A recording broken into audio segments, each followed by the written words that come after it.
Hi everyone, number one Marmaduke fan here, and I am ticked. I am so ticked that I am about to do something that I don't like doing, and I don't see myself doing that much, and that is discussing fake news comic book material. And the reason why, there is a reason why I am going to be digging into this, and it is that this, once again, gets at the heart of why I have this channel. So a few months ago, I do a video on a feminist radical art documentary called Women Art Revolution, and one of the feminist art clips in that is about Wonder Woman by Dara Birnbaum, and in it, it's just clips from the Wonder Woman TV show, edited together kind of jarringly, so Wonder Woman will just be spinning in the same place, and the same sound effect will be playing over and over again. Whoop, whoop, whoop. And this was supposed to be this very intellectual feminist critique of how capitalism contains feminist politics and characters like Wonder Woman. And the essays and think pieces about it were kind of nuts. It kind of illustrated my point that radical feminists will never be happy that the supposedly iconic feminist icon Wonder Woman will never be good enough for the academic feminist left. And then I kind of took a break from that series for a while, and here it is again.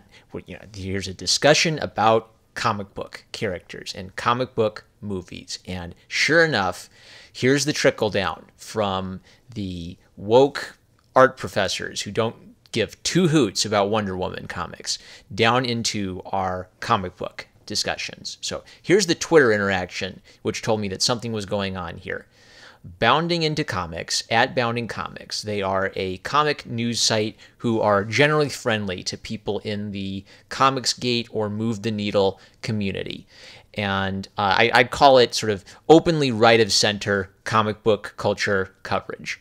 So they tweet, at Comicsverse, Molly Barnowitz goes after Gal Gadot's Time 100 most influential recognition. She cites her Israeli nationalism and her white feminist values as major problems, and then links to Bounding Into Comics article. Comicsverse tweets in reply, unfortunately, when you actually read the article, you understand this is total BS. You're attacking Molly because you're a white nationalist troll. If Gal Gadot read the piece, she'd have a thoughtful response, not a hateful one. Molly is merely asking a larger cultural question. Okay, comics versus fake news. We should not reward fake news, all right?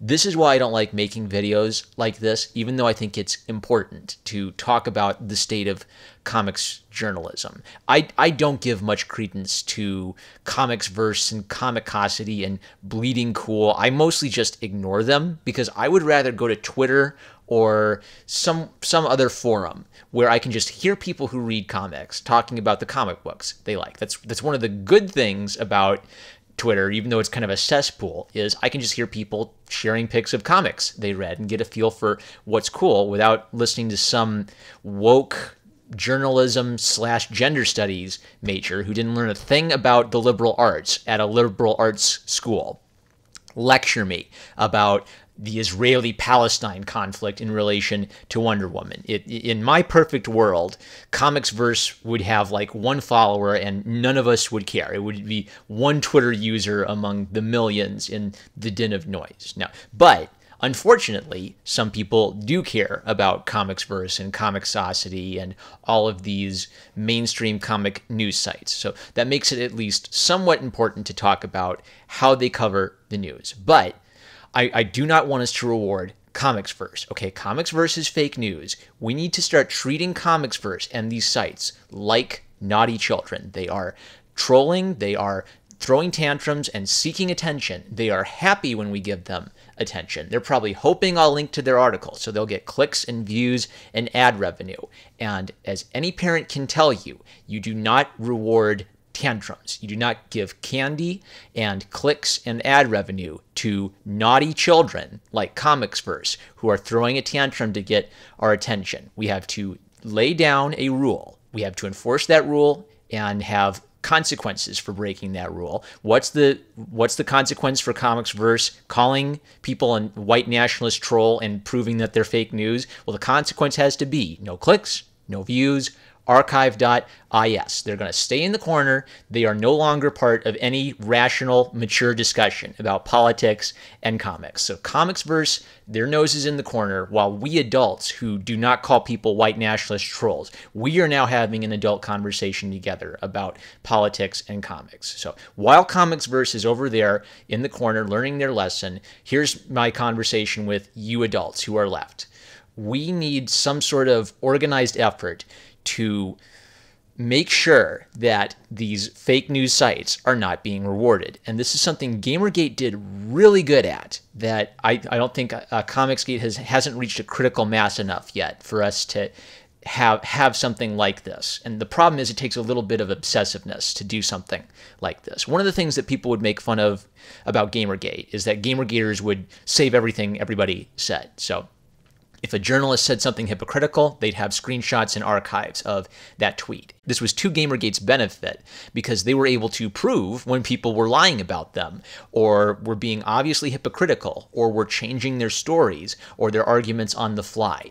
This was probably the most important lesson of anything for anyone to take away from Gamergate is document, document, document. Document your opponents shooting themselves in the foot. When your opponent shoots themselves in the foot, you want to have the evidence of that for all times, because then they're going to accuse you of shooting them in the foot.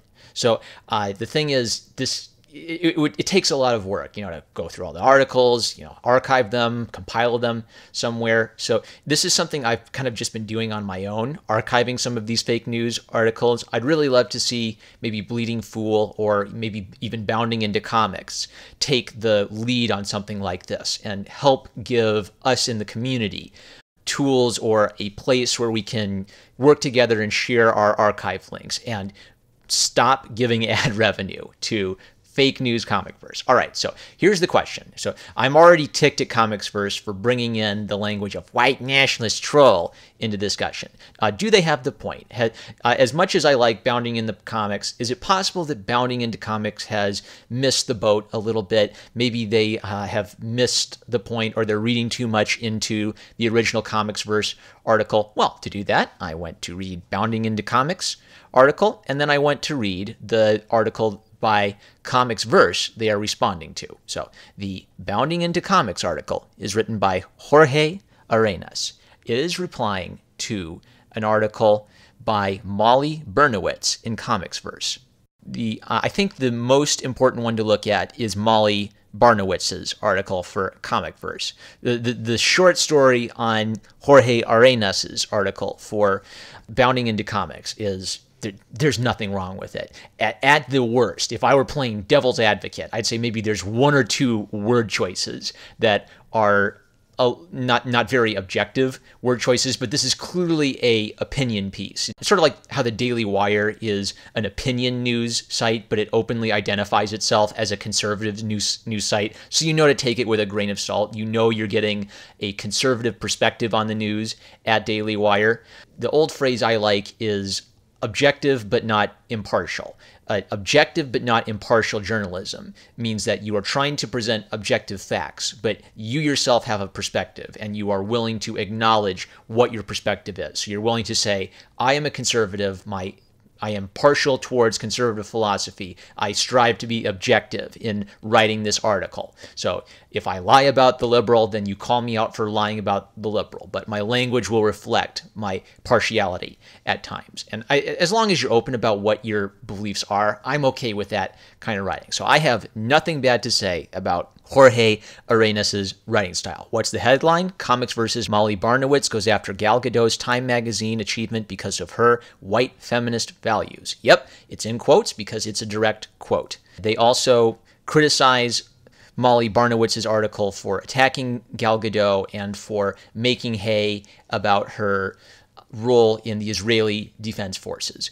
And that's just true. That's an accurate characterization of what Molly Barnowitz's article is. Now, while reading Molly Barnowitz's article, I got triggered SJW Art School. So while I was on our boy DC Fan United's YouTube channel for a conversation, he had me have a conversation with Larry King Undead, who I would describe as someone who SJWs don't like. He's got a very triggering way of talking, but he's not really on board with Comicsgate 100%. And having a conversation for him really pushed me to think. It made me think, gee, have I drunk a little bit too much of the anti-SJW Kool-Aid? Am I a little bit too much of a fanboy for our boy Zach? That's what's good about the diversity of opinion, is it makes you look on yourself a little bit and think. And one of the things that Larry King Undead said to me was, he kind of said, show me on the doll where the SJW art teachers touched you. And I laughed at that because it was a good joke. Okay,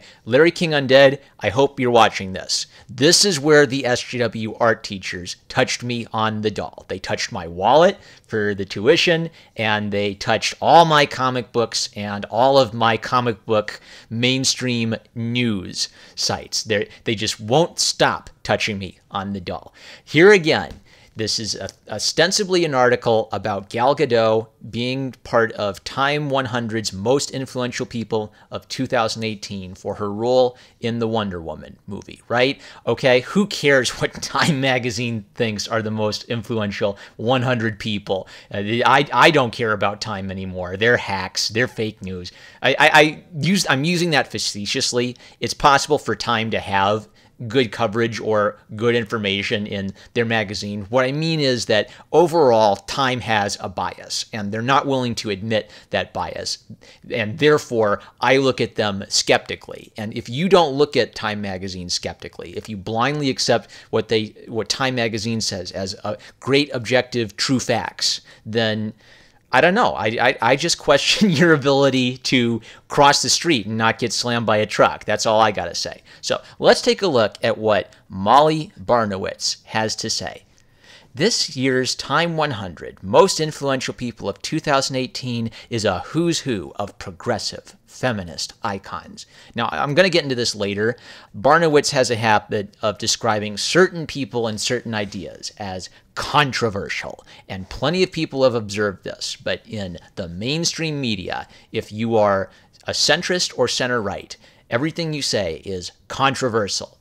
If you're a radical revolutionary feminist saying the most obnoxious things possible, you're not controversial. Now, here's a question. Is feminism controversial? Yeah, I would say that as a matter of objective fact, it has to be true that feminism is controversial. There is controversy about feminism. So why don't you ever see feminist icons described as controversial feminists or controversial icons in articles like Marley Barnowitz's? Because Marley Barnowitz's knows that controversial is a term that contains connotations. If you say someone's controversial, people think, oh, you must have done something controversial then. There must be something about you that is controversial.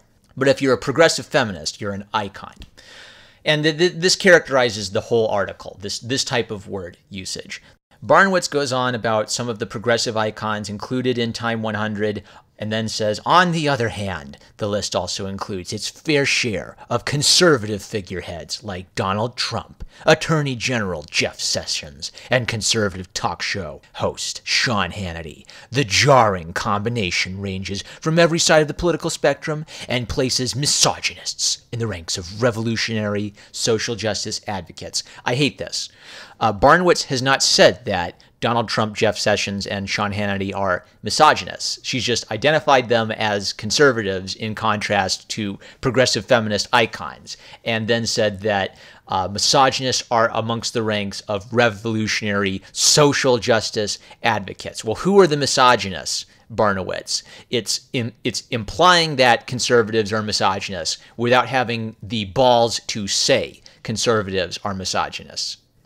Indeed, like 2018, the Time 100 list is full of surprises. In the middle of these names, Wonder Woman inexplicably appears. Or to be specific, the woman who plays her on the silver screen, Gal Gadot. The inclusion is perplexing, not because Gal Gadot isn't influential, but rather because Wonder Woman is so 2017. Bounding into Comics brought up this point. As I understand it, what Barnowitz is saying is that Why is Gal Gadot being put on Time magazine's list of 100 influential persons in 2018? Wouldn't it have made more sense to make her an influential person in 2017? But it's sort of in this catty millennial speak. It's so 2017. So I don't see that as throwing shade on her.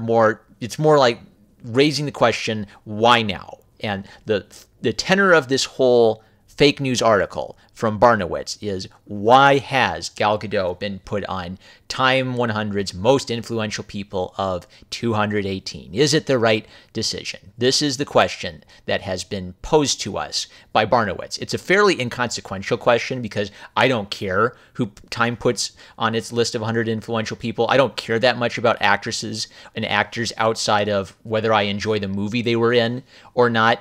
But the cultural issue that Barnowitz is talking about is important, and it's illustrating everything about this channel for why the heck I wanted to make this channel. So we're going to power through this fake news. You ready? Okay, gotta sip my water.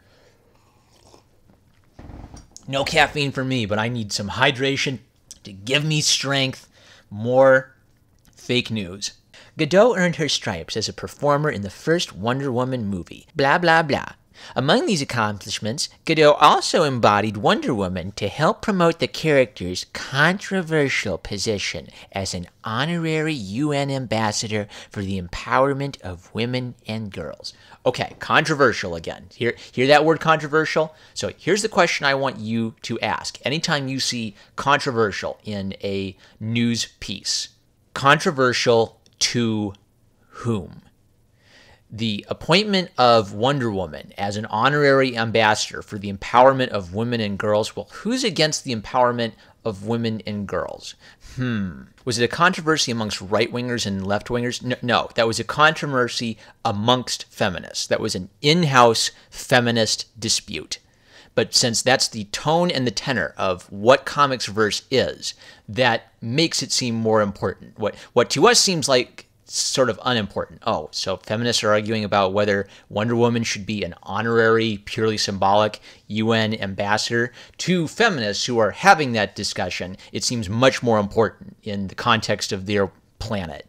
Nevertheless, her appearance on the 2018 Time 100 list does not completely add up. Next to the numerous radical, queer, and/or people of color who made the list, these are the only things that Barnowitz cares about on planet Earth. The former Israeli Defense Forces member is a conservative choice. Next to the conservative, however, Gadot is a highly palatable icon of female strength. I suspect that Gal Gadot not only saved the DC Universe's Wonder Woman, she strategically saves the Time 100 list as a politically moderate choice for an influential female artist, however delayed the pick may seem. All right. Now we're starting to get Barnowitz's thesis here. So Barnowitz sees a sort of political motivation for including Gal Gadot on this list. It's to evade criticism on the right and left because Gadot plays a feminist icon. I'm sure that Gadot would vote Democrat if she could vote in American elections, but she also sees Gadot as a conservative icon next to all the radical, queer people of color on the list. So it's a way of kind of, for Time magazine to say, see, we're moderate feminists. Aren't we great? Feminine Wonder, Linda Carter's take. So I'm going to gloss over most of this, but she quotes Linda Carter's praise of Gal Gadot. What I think is the meat of the matter is the paragraph that begins, Gal Gadot and the Wonder Woman paradox. Now, what was really interesting for me was I have heard about the Wonder Woman paradox, but I haven't heard it from this perspective before. As I would describe the Wonder Woman paradox, well, what is a paradox? Technically, a paradox is supposed to be something that looks like a contradiction, but it actually isn't a contradiction. Unfortunately, the word paradox has just come to mean a way of saying contradiction with a lot of mysticism in your voice and not really saying something substantive or profound. What they're talking about is this difficulty feminists have with the character of Wonder Woman because she's beautiful, she was designed by a man, she obviously appeals to the male gaze, she is literally a uses violence to solve her problems. She's literally a representative of the kind of fascist military-industrial complex. She wears red, white, and blue. She fights with the American military. There are all of these problematic aspects to Wonder Woman, but she's also taken on this sort of girl power role in American culture and this sort of image of being a powerful woman in the minds of people's imaginations. So is she a good and wonderful and progressive character, or is she a deeply problematic and sexist character? And for a progressive, this is something they have to work out. They need to figure this out. Should they hate Wonder Woman or love Wonder Woman? And it's tough. So this is where the paradox comes from. I would describe the radical feminist art perspective as Wonder Woman is too problematic. No matter how much you try to make her a feminist icon, she's just going to contain radical politics and serve the capitalist cis-heteronormative patriarchy. You can't reform the capitalist cis-heteronormative patriarchy. You have to tear all these institutions down and start again. Barnowitz brings in a different perspective on the queering of Wonder Woman, as I describe it. So, writes Barnowitz, as a result of Gadot's fully feminine persona, her capability as a warrior is generally acceptable, although it breaks from cultural expectations about women's roles. Translation, that women shouldn't fight and die on battlefields. I love how they dance around that the woman's role is to not die with your entrails spilled out on the field of battle as your comrades step over you on Omaha Beach. Yes, there's a general cultural expectation that young boys should be sent to die storming the beaches of Normandy to stop the Nazis, and that young girls shouldn't be conscripted to storm the beaches of Normandy. So yeah, Wonder Woman is challenging this cultural attitude because she's a fantasy character who fights bad guys with her fists. Okay, she balances it perfectly by also being a mother, a beauty queen, and a kind, goofy lady. Like Wonder Woman, Gadot is complicated, even paradoxical.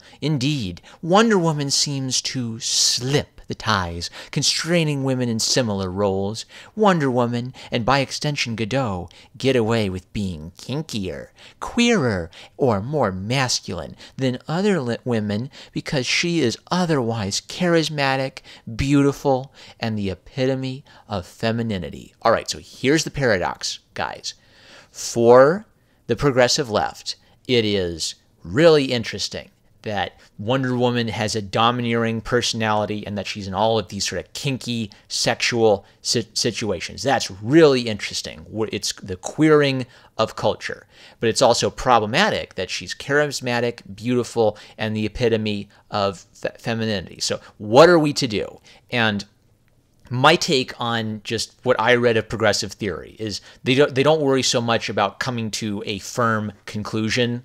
The worry isn't we have to say, yes, Wonder Woman is sexist, or yes, Wonder Woman is a radical feminist. They're content floating around in this haze, talking about the queering and talking about the problematic elements and the sort of identifying the queer aspects of Wonder Woman as the thing they like and the problematic aspects of Wonder Woman as the thing they don't like. And the thing you'll notice about this is they never say, boy, I read a lot of those goofy old Wonder Woman stories and I just love them. They're so ridiculous. They're only interested in the panels of kinky and weird stuff because that's what they can use to sort of make a queer subculture argument about Wonder Woman's role. And if you don't know what I'm talking about, if you need like the skinny on Wonder Woman, pretty much her creator was into bondage and female domination, and if you look at the old Wonder Woman comics, it was clear that he was sneaking in some of his proclivities subtly. So Wonder Woman would get tied up a lot, or she'd get spanked, or she would tie up and spank the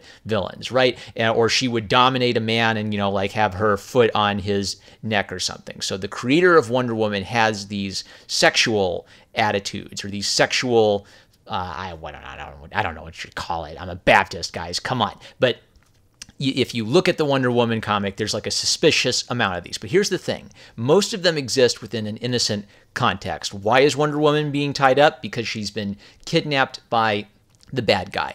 Why is Wonder Woman smacking the butt of that villain? Well, because it's a sort of PG way of her punishing the villain without, killing him and ripping his head off or something. But once you know the creator's biography, then it adds this sort of dirty subtext to it. This kind of reminds me of DeviantArt. If you ever wonder if Western culture is doomed or not, just go browse DeviantArt and you'll get the point, because people will sexualize anything, and they will sexualize innocent things. That the point I'm trying to make is that, yes, you can sexualize the image of Wonder Woman being tied up. You can sexualize the image of Wonder Woman, pinning down the male bad guy and being on top. But that doesn't necessarily mean that these comics, in their original context, would be read that way. But the whole point is that the creator is sneaking in what he likes in a somewhat subtle way. It's not that subtle when you see all the instances of it in old Wonder Woman comics and know about the creator, but it's subtle enough that if you read the actual old Golden Age comic book, you wouldn't get the sense that this is some sexual thing. You would have gotten the sense that this is an adventure story where bad things happen, like getting tied up by the bad guy. So William M. Marston, thanks a lot. Now, this is so bizarre.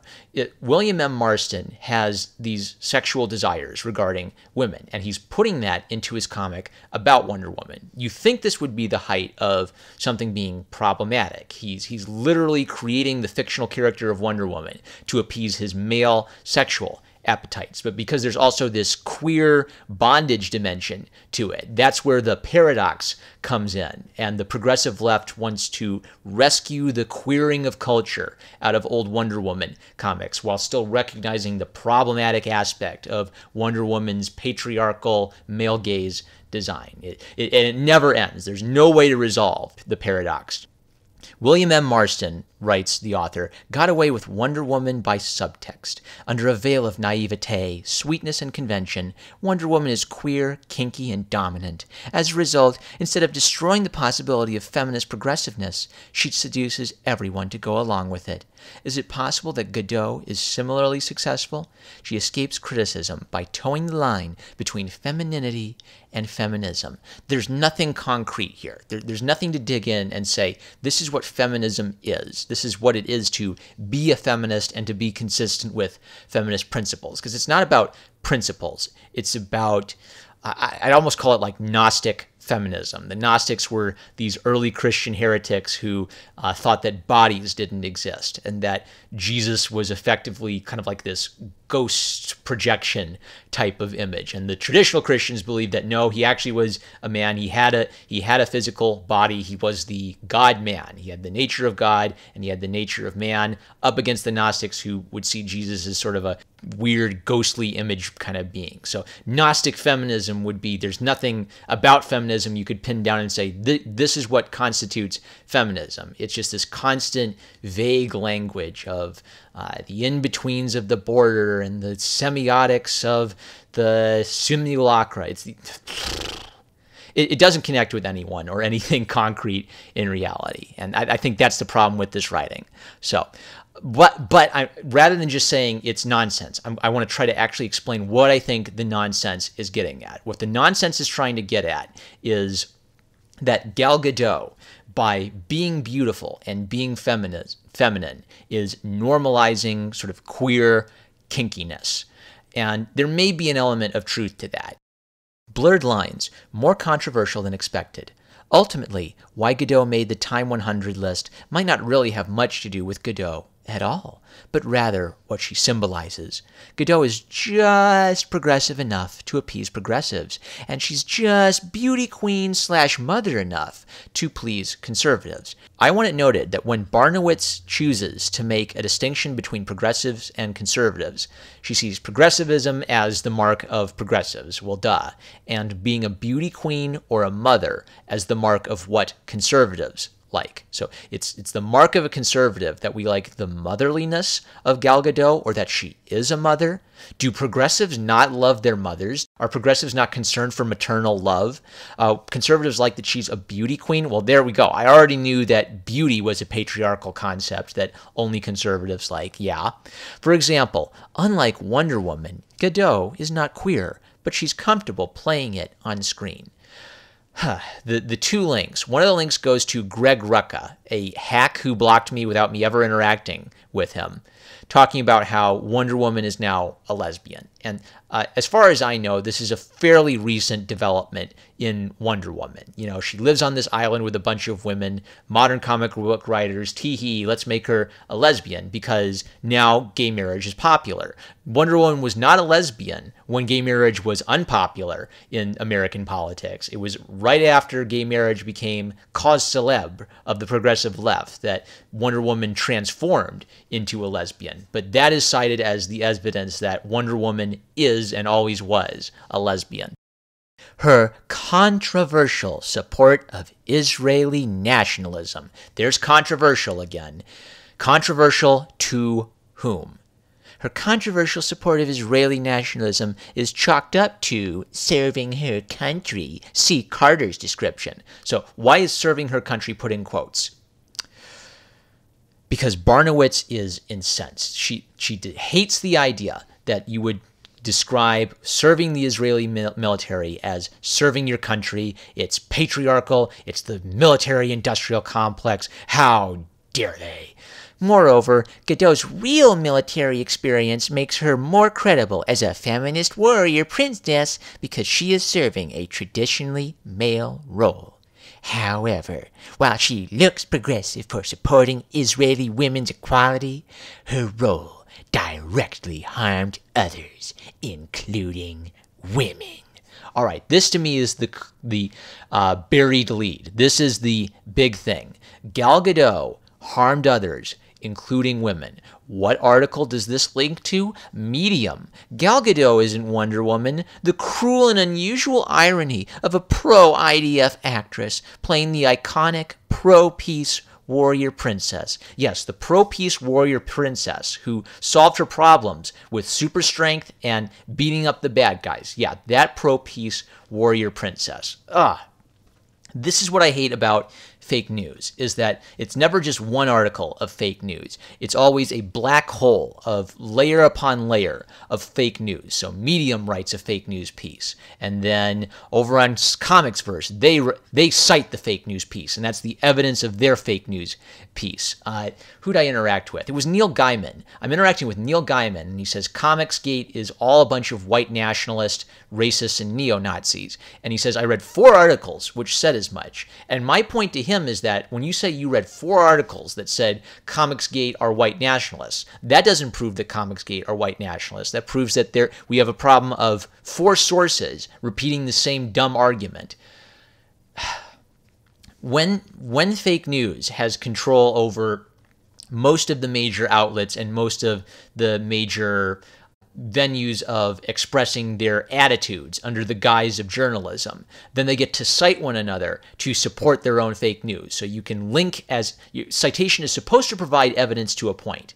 If I say 50% of so-and-sos are such and such, I'm supposed to cite something which at least provides some evidence to that effect. When you're writing fake news, you can just link to another progressive think piece as the proof of your assertion. And it just will go on for in infinitum, links upon links upon links of nonsense about Wonder Woman being problematic. I am so sick of this type of article. If I never have to read another "this superhero is problematic" article again in my life, it will be too soon. The only reason to read these things is so you can understand how the left thinks and prepare yourself to just laugh at them and dismiss them and not even bother. There's no argument here that is worth engaging. It is I like to use the word bilge a lot. Why is it bilge? It's bilge because it assumes it's politics at the start and then sneaks that politics into an article about Wonder Woman in Time magazine. It's not straightforward. If you want to argue that there's a problem with Israeli foreign policy, be straightforward. Make an argument about Israeli foreign policy. Don't sneak in while I'm watching Saturday morning cartoons and eating my Wonder Woman cereal. And by the way, the Wonder Woman cartoon, that is some great stuff. The DC animated movie of Wonder Woman, that is a roast of radical feminism. It's fantastic. It's the perfect illustration of how Wonder Woman is not a good radical feminist character. But anyway, when I'm watching my Wonder Woman cartoon and eating my Wonder Woman cereal, I don't want to lecture about the IDF and Israeli's treatment of Palestine. I want to read about Israel and Palestine when I am thinking critically about what actually is happening in Israel and Palestine. But when I'm enjoying cartoons and superhero movies, that is not the time. But for Comicsverse, it always has to be the time, because Gal Gadot is a terrible person who's complicit in Israel's genocide against Palestine. Therefore, it's always a good time to call her out. Now, this is a good time, I think, to start wrapping things up and refer back to the Twitter conversation that started all this. Bounding Into Comics shares their article. Comicsverse calls Bounding Into Comics white nationalist trolls and says that if Gal Gadot interacted with their piece, Gal Gadot will not interact with your piece, Comicsverse, because you're a dinky little fake news site. She will never read or care about what you have to say. Comicsverse claims that if Gal Gadot read their piece, she'd have a thoughtful response. What's the thoughtful response, Comicsverse? I want to know. Molly, whatever. I don't care. Fake news author, what is the thoughtful response to you insinuating that Gal Gadot is complicit in hurting or harming or murdering women and children? I want to know what the thoughtful, tame, calm response is to that. You know what I say the calm and thoughtful response is to Comicsverse? Archive.is. Archive their stuff, only share archives, prevent them from getting clicks and ad revenue. If you have to discuss them at all, only discuss them using archive links, and deplatform them from getting your ad revenue, because this is not journalism. It is stupid. I am stupider for having read this. I wouldn't have read it if I didn't think it would provide me an opportunity to talk about something which I actually think is important. The feminist art critique of Wonder Woman as this sort of complex character for feminism has crept its way into Comicsverse. Who knows if the people of Comicsverse know who Dara Birnbaum is or have ever watched a feminist art documentary. The arguments have trickled into their coverage of comic book culture somehow, and I am sick of it. Let's make sure we get the critical quote. This is, again, bearing the lead. You have to get all the way to the end of Comicsverse to get the real critical point. As a result, fans can believe that Gadot can kick ass in a miniskirt and make it sexy, all while espousing moderately white feminist values. As delightful and palatable as Gadot is to most audiences, it is unclear if she deserved to be on this year's list of the most influential people. So clearly, Comicsverse is questioning whether Gal Gadot earns a place on Time's list of 100 influential people, directly making reference to her role in the IDF and linking to an article which insinuates that she is undeserving of the role of Wonder Woman because of her connection with the Israeli Defense Force, because of being a soldier defending Israel from people who just want to... I want to ask all these people, do you want to live in a country controlled by Hezbollah or controlled by Israel if we were forced to make a binary choice? Hey, feminists, who wants Hezbollah deciding abortion rights for you guys? I really want to know. But since politics has been forced into my comic book discussion and my Wonder Woman movie discussion, well, then I guess it's fair to ask you guys about Hezbollah abortion rights in relation to comic books, since you brought the politics into this discussion. After directly questioning Gal Gadot's ability to deserve this position on Time magazine's list of 100 influential people, the author concludes, although Gadot lovingly embraces her role as Wonder Woman, embodying the character's best traits in the real world, Gadot simply does not push the envelope. Instead of recognizing her for her influential role in 2017, Time 100 simply uses her to fill a white feminist-sized gap. Molly Barnowitz is a racist. She is casually bigoted, and we should not reward Molly Barnowitz or Comicsverse with our time, our attention, our money, our clicks, our views, or even the dignity of a response. I had to do this because I just felt compelled to speak. This is the last time I am ever going to discuss Comicsverse. They like the queering of Wonder Woman so much and Wonder Woman being dominant. Okay, well, maybe they have some weird fantasy about me sending them to the corner. Over there, the fake news corner, you go. No more attention for you, Comicsverse. No more clicks for you, Comicsverse. Go to your room. I'm #1 Marmaduke fan. We really need to start archiving and ignoring this junk so that we can just laugh at it and move on. I love you guys, and I'll catch you later.